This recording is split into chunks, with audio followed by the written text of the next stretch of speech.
Las primeras luces del amanecer apenas rozaban las cumbres de los cerros de Huaraz cuando Eustacia Condori se ajustó el chal de lana colorida sobre los hombros.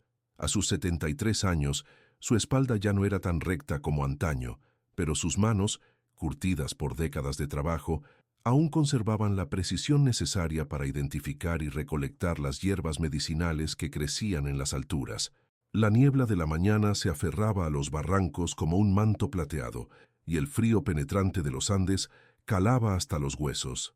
«Volveré antes del almuerzo», le aseguró a su hijo Felipe, quien masticaba distraídamente un trozo de pan mientras revisaba los registros de la pequeña tienda familiar. «Solo voy a buscar muña y guamanripa para la tos de Rosita». Felipe apenas levantó la mirada. Las excursiones de su madre eran tan rutinarias como el paso de las estaciones. Llevaba 40 años siendo la curandera del pueblo de Yanama y conocía cada sendero y cada piedra de aquellos cerros como la palma de su mano. «Llévate el radio», sugirió sin demasiada convicción. El aparato, viejo y abollado, apenas captaba señal en las zonas más bajas del cerro, pero era mejor que nada. Eustacia hizo un gesto desdeñoso con la mano. «¿Para qué? Siempre voy al mismo lugar, hijo. Además, pesa mucho». Antes de que Felipe pudiera insistir, Eustacia ya había tomado su morral de tela, sus viejos zapatos de cuero marrón, gastados pero resistentes, con dibujos de flores tallados a mano en los costados y un pequeño cuchillo para cortar las plantas. Se ajustó el sombrero de ala ancha, que la protegería del sol cuando la niebla se disipara, y comenzó su ascenso por el camino de tierra que serpenteaba entre eucaliptos y arbustos de retama. Los vecinos que la vieron pasar la saludaron con familiaridad. Algunos le encargaron hierbas específicas: eucalipto para los dolores de cabeza, ruda para el mal de ojo, manzanilla para el estómago. Eustacia asentía y guardaba cada petición en su memoria prodigiosa. A medida que se alejaba del pueblo, el bullicio humano fue reemplazado por el silencio solemne de las alturas, interrumpido ocasionalmente por el canto de algún pájaro andino o el susurro del viento entre las rocas. A media mañana, la niebla comenzó a levantarse, revelando un paisaje majestuoso de cumbres nevadas que contrastaban con el verde intenso de los valles. Eustacia ya había llenado la mitad de su morral con diversas hierbas, todas cuidadosamente seleccionadas en su punto perfecto de maduración. Conocía los tiempos de cada planta, los ciclos lunares que favorecían sus propiedades curativas, los lugares exactos donde crecían mejor. Su destino final era una pequeña meseta a unos 4 kilómetros del pueblo, donde crecía la esquiva guamanripa, planta poderosa para tratar afecciones respiratorias. El camino se hacía más empinado y estrecho, pero Eustacia avanzaba con la seguridad de quien ha recorrido el mismo sendero innumerables veces. Fue entonces cuando notó algo inusual. Una zona del terreno parecía haber cedido, creando un desvío natural que no recordaba haber visto antes. «Seguro fue la lluvia de la semana pasada», murmuró para sí misma, evaluando si debía rodear el área o intentar atravesarla. Optó por lo segundo, confiando en su conocimiento del terreno. El cielo, que hasta entonces había mostrado un azul intenso, comenzó a oscurecerse rápidamente. Las nubes se agolparon sobre las montañas con una velocidad inusitada, común en la región durante la temporada de lluvias. Eustacia frunció el ceño, calculando mentalmente cuánto tiempo le tomaría recolectar la guamanripa y regresar antes de que la tormenta descargara su furia. Decidió apresurarse. Sus viejos zapatos de cuero se deslizaron sobre las piedras húmedas mientras aceleraba el paso. El viento comenzó a soplar con fuerza, agitando su chal y arrastrando consigo las primeras gotas de lluvia. Fue en ese momento cuando escuchó el ruido, un crujido sordo, como si la tierra misma estuviera quebrándose. Eustacia se detuvo, alerta. Había vivido lo suficiente en las montañas para reconocer las señales de peligro. A pocos metros de donde se encontraba, el suelo comenzó a ceder. «¡Santa Virgen!», exclamó, intentando retroceder, pero el terreno bajo sus pies ya se estaba desmoronando. Eustacia Condori, conocedora de plantas y secretos ancestrales, cayó junto con una cascada de tierra y piedras hacia una grieta que se había abierto en la ladera del cerro.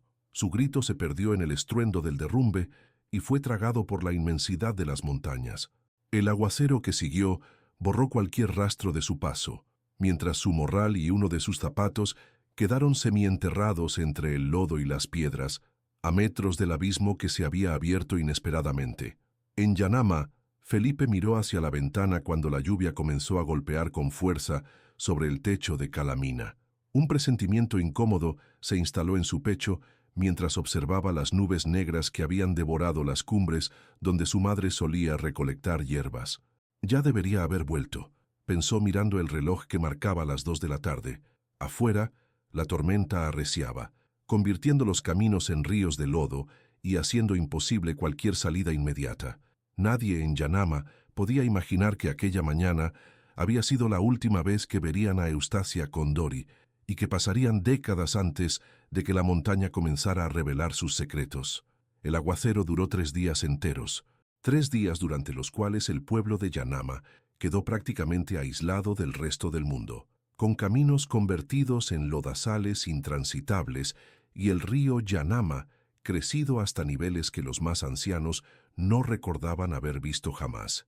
3 días en los que Felipe Condori pasó de la preocupación a la angustia y de la angustia a una desesperación que le carcomía las entrañas. Cuando la lluvia finalmente amainó, la búsqueda comenzó de inmediato. 20 hombres del pueblo, armados con linternas, sogas y palos, se internaron en los cerros siguiendo la ruta habitual de Eustacia. Felipe encabezaba el grupo, con el rostro tenso y la mirada fija en el horizonte difuso, donde las nubes aún se aferraban a las cumbres como negros presagios. «¡Mamá! ¡Mamá!», gritaba cada pocos metros, su voz reverberando en los barrancos y perdiéndose en el vacío. Solo el eco le respondía, burlón y distante.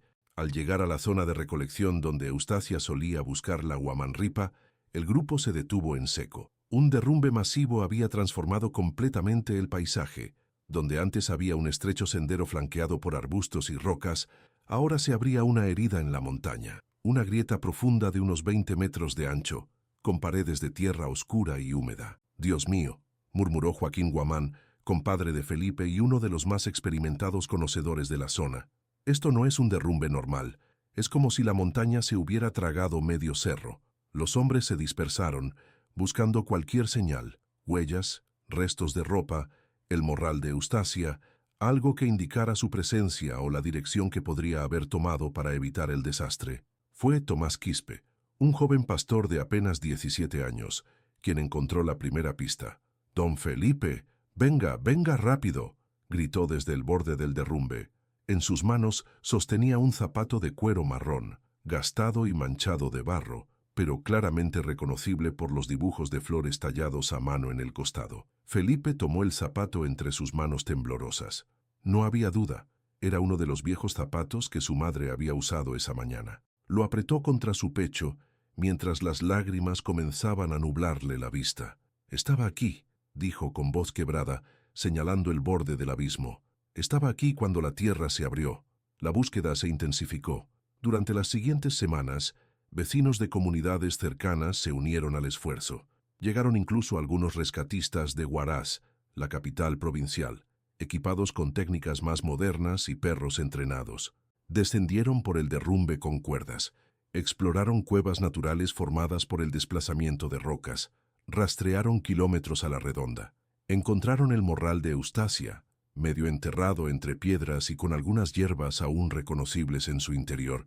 También hallaron su cuchillo para cortar plantas, doblado por la presión de las rocas, pero del segundo zapato y de Eustacia Condori, ni rastro. A medida que pasaban los días, la esperanza se fue diluyendo como la niebla matutina bajo el sol andino. Las teorías abundaban. Quizás había sido arrastrada por el derrumbe hasta el río, tal vez había quedado sepultada bajo toneladas de tierra y roca, o posiblemente, desorientada por la tormenta, había tomado un camino diferente y se había perdido en algún rincón remoto de las montañas. Para cuando cumplió un mes desaparecida, las búsquedas oficiales habían cesado. Solo Felipe y algunos amigos cercanos continuaban saliendo cada fin de semana, cada vez más lejos, cada vez con menos convicción. El oficial de policía de Huaraz, que llevaba el caso, un hombre de mediana edad con ojos cansados de ver tragedias, le puso una mano en el hombro a Felipe una tarde de julio de 1980. «A veces la montaña se queda con los suyos, don Felipe», le dijo con una mezcla de compasión y resignación. Su madre era parte de estos cerros, conocía sus secretos. Quizás sea hora de aceptar que ahora forma parte de ellos para siempre. Felipe asintió en silencio, pero en su interior se negaba a aceptarlo. No sin un cuerpo, no sin una certeza. La ausencia de su madre se convirtió en una presencia constante en su vida, un fantasma que lo acompañaba en cada momento del día. Por las noches, en la habitación que había pertenecido a Eustacia, mantenía una vela encendida. Para que encuentre el camino a casa, les explicaba a sus hijos. En el pueblo, la desaparición de Eustacia Condori se convirtió gradualmente en una leyenda, en un relato que se contaba a los visitantes, en un recordatorio de la implacable fuerza de la naturaleza andina. Algunos afirmaban haberla visto en sueños, caminando entre la niebla, con su morral lleno de hierbas. Otros aseguraban que en ciertas noches, cuando el viento soplaba desde las cumbres, podían escuchar su voz cantando antiguas melodías quechuas. Los años pasaron, los hijos de Felipe crecieron, y llegaron los nietos. La pequeña tienda familiar prosperó y se expandió. El zapato de Eustacia, el único que habían encontrado, fue colocado en una pequeña caja de madera junto a su foto, formando un modesto altar en la sala de la casa. De vez en cuando, Felipe aún subía a los cerros, ya no para buscar, sino para sentarse en silencio y contemplar el horizonte, como si la inmensidad del paisaje pudiera ofrecerle alguna respuesta. La vida en Yanama siguió su curso. La región cambió. Llegaron carreteras asfaltadas, antenas de telefonía, turistas en busca de trekking y aventura. El cambio climático alteró los patrones de lluvia, provocando sequías prolongadas, seguidas de tormentas cada vez más violentas. Las hierbas que Eustacia solía recolectar se hicieron más escasas, y los jóvenes ya no mostraban interés en aprender los antiguos conocimientos medicinales. En 1995, 15 años después de la desaparición, Felipe recibió una llamada inusual. Un grupo de geólogos que estudiaba la formación de nuevas grietas en la cordillera había encontrado restos de tela que podrían corresponder a la ropa que llevaba Eustacia el día de su desaparición. Felipe viajó de inmediato al campamento de los científicos, pero la ilusión duró poco. Se trataba de retazos de una bandera de señalización utilizada por montañistas años atrás. La falsa alarma reabrió heridas que nunca habían cicatrizado completamente. Esa noche, de regreso en Yanama, Felipe sacó el viejo zapato de su madre de la caja y lo sostuvo entre sus manos, pasando los dedos por los gastados dibujos de flores. «¿Dónde estás, mamá?», susurró a la oscuridad. «¿Dónde está el otro zapato?». No podía imaginar que, a kilómetros de distancia, enterrado en el corazón hueco de un antiguo árbol de queñua, el segundo zapato de Eustacia Condori esperaba pacientemente, guardando secretos que cambiarían para siempre la historia de su desaparición. Marzo de 2013. Amaneció inusualmente seco en la región de Huaraz. La sequía, que se prolongaba ya por 3 meses, había obligado a los campesinos a buscar nuevas fuentes de agua y pastos para su ganado. Mateo Guamán, nieto de aquel Joaquín que participó en la búsqueda inicial de Eustacia, había llevado sus alpacas a pastar en zonas más altas de lo habitual, cerca del antiguo bosque de queñuas que los lugareños consideraban sagrado. A sus 28 años, Mateo representaba la nueva generación de Yanama. Había estudiado agronomía en Lima, pero había regresado a su pueblo natal con el firme propósito de combinar los conocimientos tradicionales con técnicas modernas de cultivo sostenible. Respetaba las tradiciones, pero no se dejaba intimidar por las supersticiones que aún prevalecían entre los más ancianos. Aquella mañana, mientras sus alpacas pastaban entre los escasos brotes de hierba, Mateo se internó en el bosque de queñuas en busca de sombra. Estos árboles, nativos de los Andes y reconocibles por su corteza rojiza, que se desprende en finas láminas como papel, pueden vivir más de 1000 años, adaptándose a condiciones extremas de altitud y clima. Algunos ejemplares del bosque eran verdaderos patriarcas, con troncos retorcidos y nudosos que contaban historias silenciosas de siglos pasados. Mateo se detuvo frente a uno particularmente impresionante, un gigante de unos 15 metros de altura, cuyo tronco, hueco por el paso del tiempo, formaba una especie de caverna natural. La base del árbol estaba parcialmente expuesta debido a la erosión causada por recientes deslizamientos de tierra.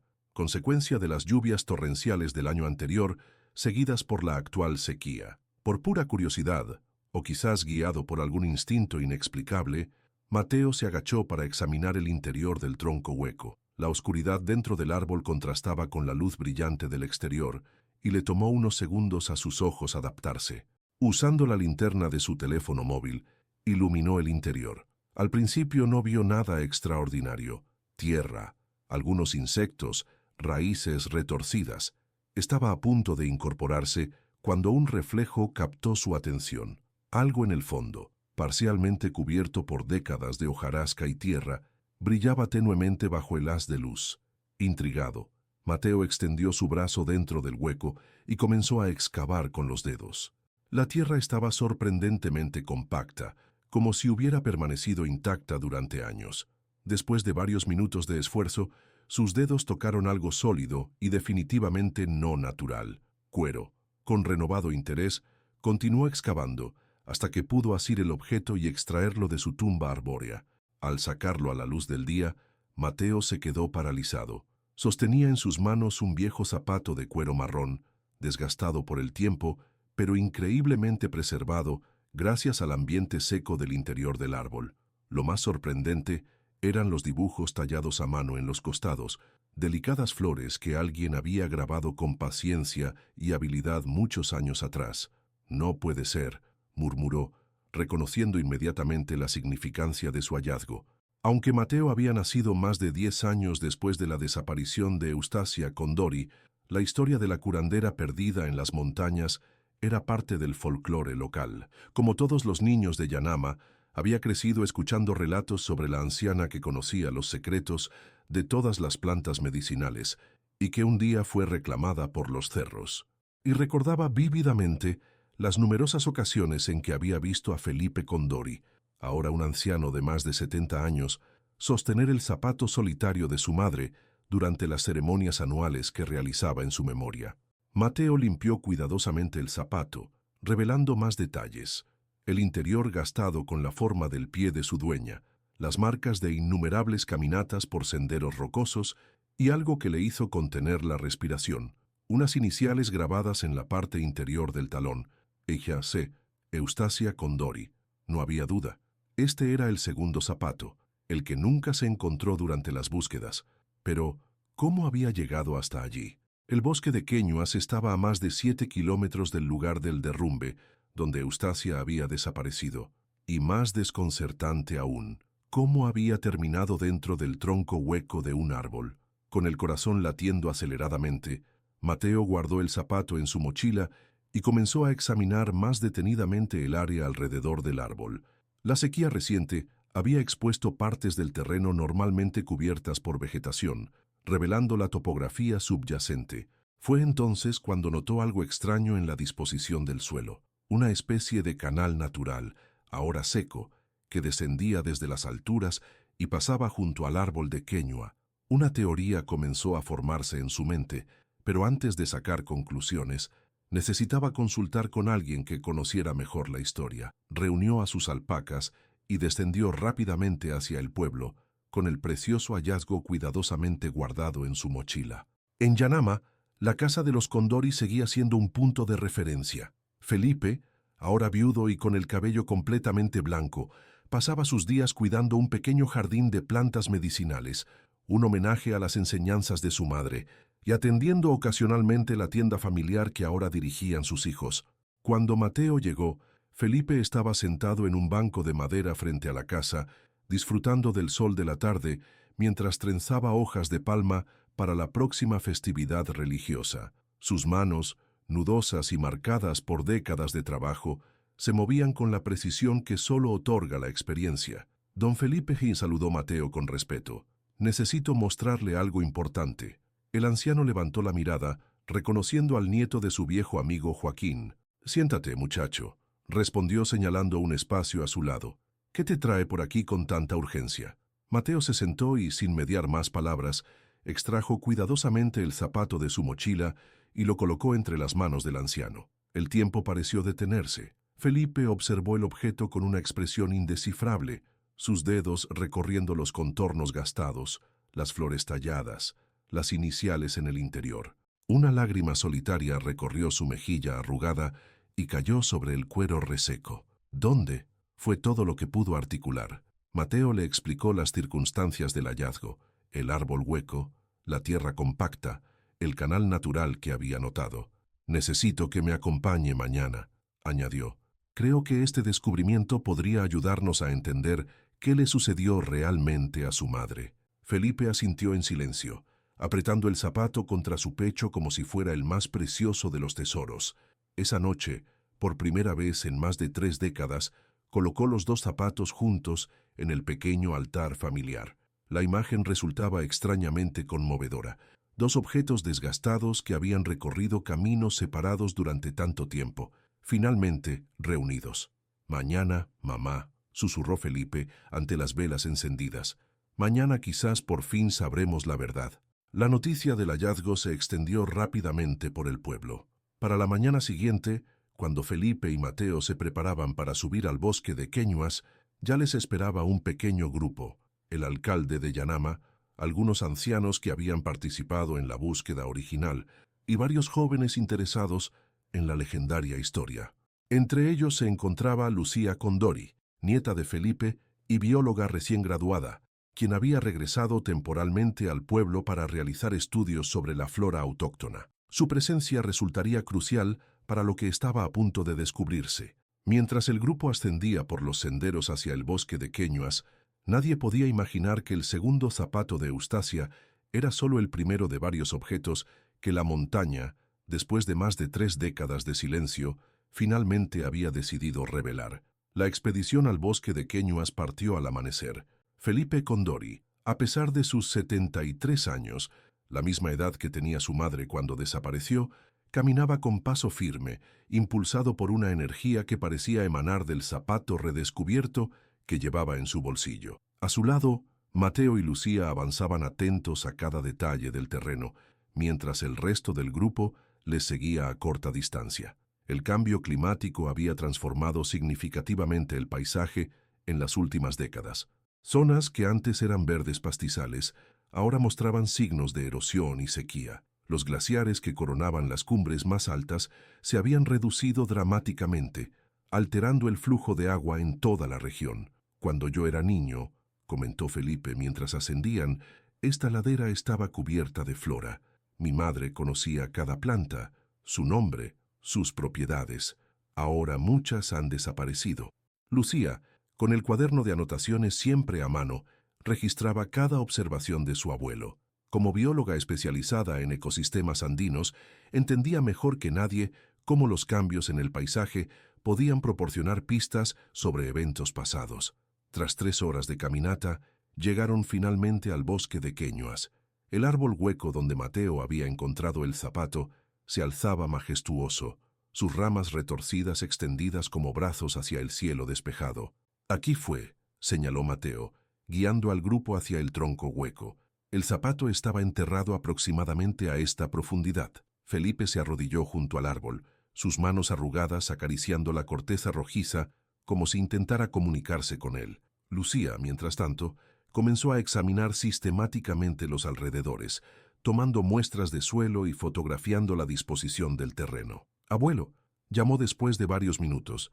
Mateo tenía razón. «Hay un patrón de erosión aquí que sugiere que existió un canal de agua. Por la composición del suelo, parece que durante años este canal transportó sedimentos desde las zonas más altas». Felipe se acercó para observar lo que su nieta señalaba: una depresión alargada en el terreno, ahora seca, que efectivamente descendía desde las alturas y pasaba junto al árbol antes de continuar hacia una quebrada más abajo. «Durante la temporada de lluvias», continuó Lucía, «este canal debió funcionar como un pequeño arroyo. Con el tiempo, la erosión lo fue haciendo más profundo».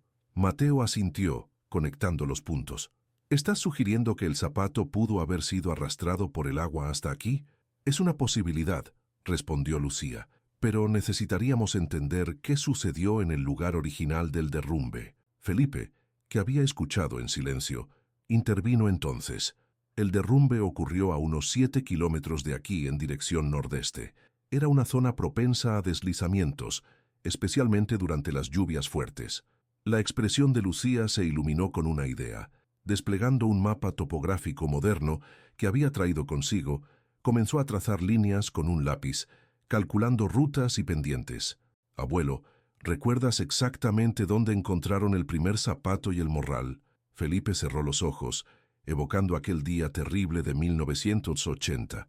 Estaban al borde de la grieta que se formó con el derrumbe. Joaquín, el abuelo de Mateo, pensó que mi madre había caído dentro, pero nunca pudimos confirmar la profundidad real porque era demasiado peligroso. Lucía continuó dibujando en el mapa, y gradualmente una teoría comenzó a tomar forma. Si el derrumbe creó una grieta que conectaba con un sistema subterráneo preexistente, y esa red subterránea eventualmente conduce hacia esta dirección. ¿Estás sugiriendo que existe un río subterráneo?, preguntó el alcalde, que había escuchado atentamente. No exactamente un río, respondió Lucía, más bien un sistema de filtraciones y canales naturales. Los Andes están llenos de estos sistemas kársticos, redes de cavernas y pasajes formados por la disolución de la roca caliza. Si la abuela cayó en una de estas redes, la implicación quedó flotando en el aire. Felipe apretó los puños, intentando contener la emoción y el dolor que le provocaba imaginar a su madre atrapada en un laberinto subterráneo, sin posibilidad de escape. «Necesitamos explorar el lugar del derrumbe original», declaró Lucía con determinación. «Si con los equipos modernos y los conocimientos geológicos actuales podríamos encontrar evidencias que en 1980 eran imposibles de detectar». El grupo decidió continuar la exploración al día siguiente, esta vez dirigiéndose al sitio donde Eustacia había desaparecido 33 años atrás. Mientras descendían de regreso al pueblo, Mateo se acercó a Felipe.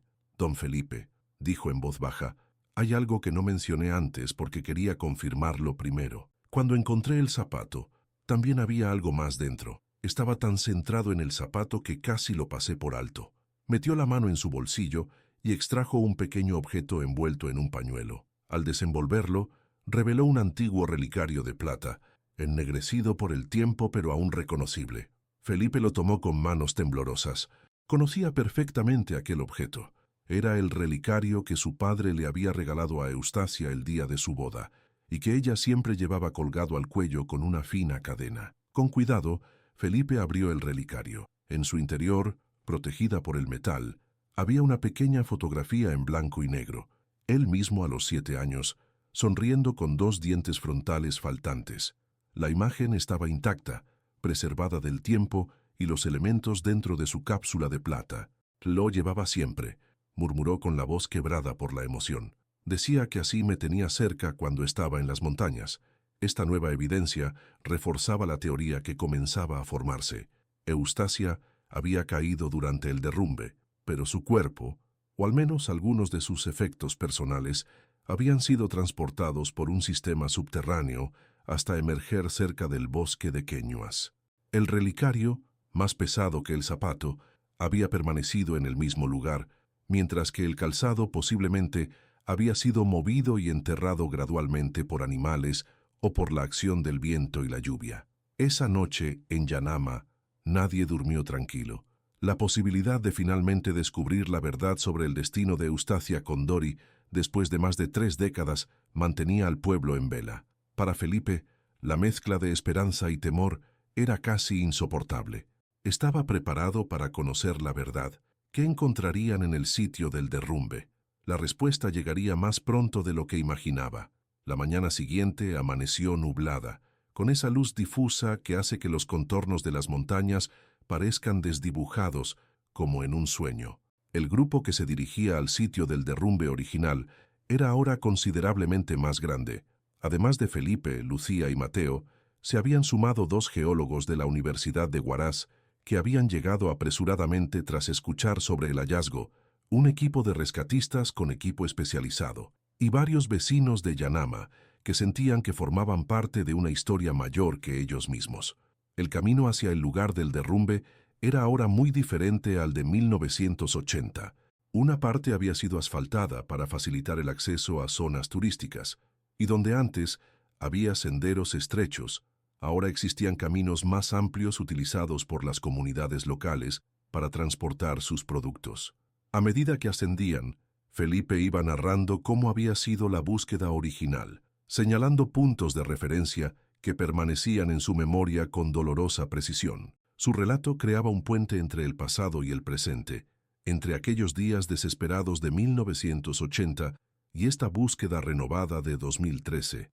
Aquí fue donde encontramos su morral, dijo, deteniéndose en un punto que, para el ojo inexperto, no se diferenciaba en nada del resto del paisaje, y unos metros más allá, el primer zapato, tras aproximadamente 2 horas de caminata, llegaron finalmente al lugar.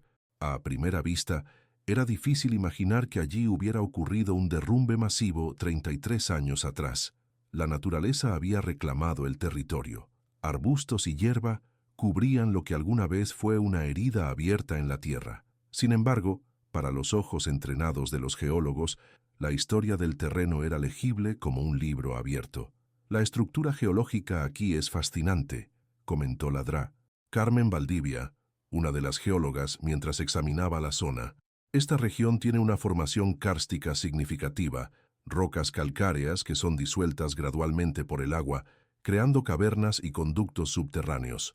Utilizando equipos modernos de radar de penetración terrestre, el equipo comenzó a mapear lo que había bajo la superficie. Los resultados, que iban apareciendo en la pantalla de una computadora portátil, confirmaban progresivamente la teoría de Lucía. Bajo sus pies se extendía un complejo sistema de cavernas y pasajes, algunos tan estrechos que apenas permitirían el paso de una persona, otros lo suficientemente amplios como para albergar pequeños lagos subterráneos. «Esto es increíble», murmuró Lucía, observando las imágenes tridimensionales que se formaban en la pantalla. El derrumbe de 1980 debió abrir una brecha hacia este sistema. Y miren, señaló una línea que representaba un conducto natural, este pasaje se dirige precisamente hacia el bosque de Queñuas. Felipe observaba en silencio, intentando procesar lo que esto significaba para el destino de su madre. El jefe del equipo de rescate, un hombre experimentado llamado Carlos Pinto, evaluaba la situación con ojo crítico.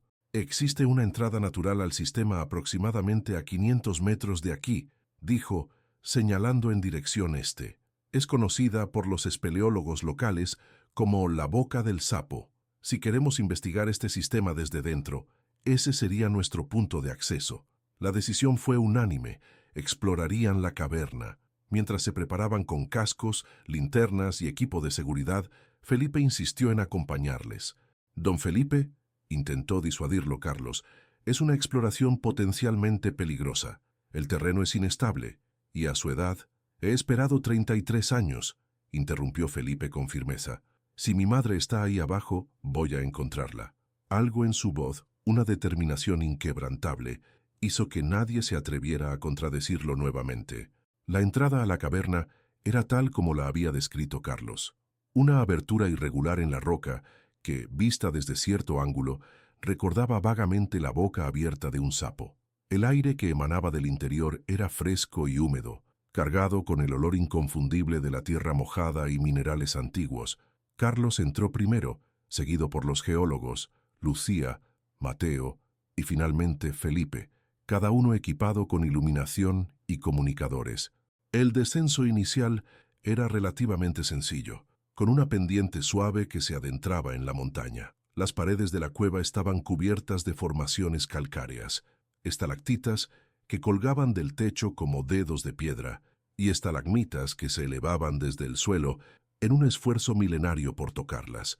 A medida que avanzaban, el pasaje se estrechaba y se ramificaba en múltiples direcciones. Carlos consultaba constantemente un mapa digital que comparaba con las lecturas del radar realizado en la superficie, asegurándose de seguir la ruta que potencialmente conectaría con el sitio del derrumbe original. Tras casi una hora de cuidadoso avance, llegaron a una cámara más amplia donde varios túneles convergían. El sonido de agua corriente era ahora claramente audible, un murmullo constante que parecía provenir de todas partes y de ninguna a la vez. «Estamos directamente debajo del punto donde ocurrió el derrumbe», informó Carmen consultando sus instrumentos. «Si la caída inicial fue aquí, este habría sido el primer lugar donde...». No terminó la frase. No fue necesario. Todos entendían la implicación. Si Eustacia había caído durante el derrumbe, este sería el lugar donde habría aterrizado. Felipe avanzó lentamente, su luz explorando cada rincón de la cámara subterránea. El suelo estaba cubierto de sedimentos, piedras pequeñas y ocasionales charcos de agua cristalina. Fue Mateo quien notó algo inusual en una de las paredes de la caverna, un pequeño nicho natural, parcialmente oculto tras una formación rocosa. «Hay algo ahí», dijo, dirigiendo su luz hacia el hueco. Todos se acercaron, conteniendo la respiración. En el nicho, protegido de la corriente de agua y de la mayor parte de la humedad, había un pequeño montículo cubierto parcialmente por una tela desintegrada que alguna vez había sido un chal multicolor. Bajo los restos del tejido, visible entre los pliegues deteriorados, asomaba lo inconfundible: huesos humanos. Felipe se dejó caer de rodillas, su cuerpo sacudido por sollozos silenciosos. Después de 33 años, finalmente había encontrado a su madre. El equipo guardó un respetuoso silencio, comprendiendo la magnitud del momento. Cuando Felipe finalmente logró hablar, su voz era sorprendentemente serena. «No murió en la caída», dijo, señalando la disposición de los restos. «Se refugió aquí, se protegió con su chal».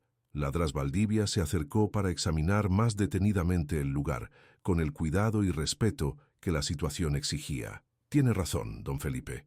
No hay signos de trauma severo en los huesos visibles. ¿Y la posición? Parece que se sentó aquí, quizás esperando que el agua bajara o buscando un camino de salida». Una imagen comenzó a formarse en la mente colectiva. Eustacia, sobreviviendo a la caída inicial, pero atrapada en un laberinto subterráneo, buscando una salida que nunca encontró. Quizás había intentado seguir el curso del agua, perdiendo en el proceso su zapato y el relicario que fueron arrastrados hacia el bosque de queñuas. Finalmente, agotada o reconociendo la imposibilidad de escape, había regresado a esta cámara, el punto más seco y protegido que pudo encontrar. Pero había algo más junto a los restos, algo que hizo que Lucía ahogara un grito de sorpresa. Cuidadosamente, extrajo del nicho un pequeño bulto envuelto en hojas secas y preservadas por el ambiente de la cueva. Al desenvolverlo, reveló un cuaderno, o más bien un conjunto de hojas dobladas y atadas con una fina tira de cuero, milagrosamente preservadas por la particular sequedad del nicho donde habían permanecido por más de 3 décadas. Son páginas de su diario», susurró Felipe, reconociendo inmediatamente la caligrafía de su madre. Siempre llevaba papel y lápiz para anotar sus hallazgos de plantas. Con manos temblorosas, Lucía sostuvo las páginas bajo la luz, permitiendo que su abuelo pudiera leer las palabras que Eustacia Condori había escrito en sus últimos días. «Día 1, creo. He caído con el derrumbe. Estoy viva, aunque con golpes. El zapato izquierdo se ha perdido en la caída. Hay agua corriente cerca, lo cual es bueno. Hay poca luz que se filtra desde arriba. Intentaré encontrar una salida siguiendo el agua. Día 2 o 3, es difícil saberlo aquí abajo. He perdido el relicario en mi exploración. El agua es cada vez más profunda. He tenido que regresar. Mis hierbas sirven para tratar mis heridas. Me pregunto si Felipe habrá organizado una búsqueda. No sé qué día es. El frío es intenso. He masticado algunas raíces que crecen aquí abajo para mantenerme. No tienen propiedades medicinales que conozca, pero alivian el hambre. La tos ha empeorado. Me debilito. Ironía que yo, conocedora de todas las plantas curativas, muera sin poder alcanzarlas. He decidido regresar a la cámara principal. Si han de encontrarme, será más probable aquí». La última entrada era apenas legible, escrita con mano temblorosa. «Felipe, si algún día lees esto, no te culpes. Los cerros dan y los cerros quitan. He vivido una buena vida. Cuida mi jardín de hierbas. Enseña a tus hijos lo que te enseñé. El conocimiento no debe perderse. Te quiero, hijo mío». Felipe apretó las páginas contra su pecho, su rostro surcado por lágrimas que mezclaban el dolor y el consuelo. Después de 33 años de incertidumbre, finalmente conocía la verdad. Su madre no había muerto instantáneamente en el derrumbe. Había luchado, había sobrevivido varios días, había intentado encontrar un camino de regreso, y al final, cuando comprendió que no escaparía, había dejado un mensaje de amor y sabiduría. La recuperación de los restos de Eustacia Condori se realizó con solemnidad y respeto. El equipo improvisó una camilla con equipo de escalada, y entre todos llevaron a la anciana de regreso a la superficie, a la luz del día, que le había sido negada durante más de 3 décadas. Cuando emergieron de la caverna, el cielo se había despejado y el sol brillaba con esa claridad particular de las alturas andinas.